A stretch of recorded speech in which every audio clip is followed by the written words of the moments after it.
Here are 5 of my top reads from 2025. I thought that we could run through them because maybe one of these might be your favourite read for this year. First book we have is My Friends by Fredrik Backman. I will literally recommend anything Fredrik Backman writes. The story is a little bit difficult to explain. I feel like it's just one of those books that you just kind of have to follow the story, and it's very character driven. The main premise is that we have a young girl, Louisa. She is obsessed with a painting and is determined to find out the story behind it. She then meets an unlikely friend and they kind of go on a journey, and he helps her discover how the painting came to be. Fredrik Backman writes in a way that you are uncovering things with the character, makes you think it's going to be one thing and then it's another. Then we have Bride by Ellie Hazelwood, which was an unexpected enjoyable read in 2025. This one follows a marriage of convenience between a vampire and a werewolf. When there is a need for keeping the peace between the vampires and the werewolves, Misery, who is the daughter of the vampire councilman, and Lo, who is the werewolf alpha, are then set to get married. After living amongst the humans for many years, Misery now has to go and live in the werewolf territory with Lo. They both have reasons for agreeing to this marriage and will literally stop at nothing to make sure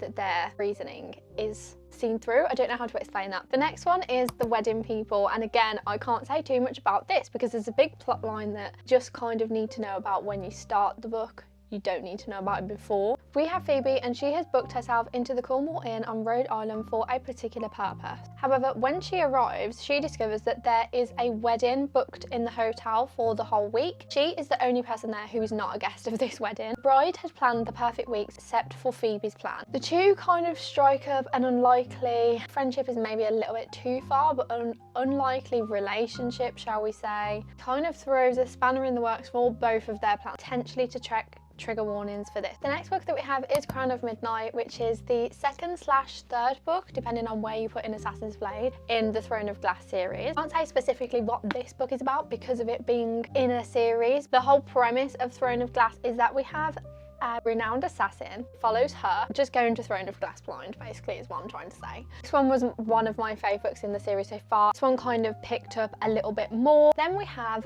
A Court of Silver Flames, which I was not expecting to enjoy as much as I did, because in the other books I really didn't like Nesta, and in this one, which is the 5th book in the ACOTAR series, we are following in Nesta's point of view, which we haven't done for any of the other books in the series. She is navigating some recent changes after the events in the 3rd and 4th book, but there is some massive character development, which is great. We got an insight into some of the other characters that are more side characters in the first couple of books. Those are 5 of my top books from last year. Let me know whether you've read any of them and whether they're a great read for you, but if not, then I highly recommend adding them to your 2026 TBR.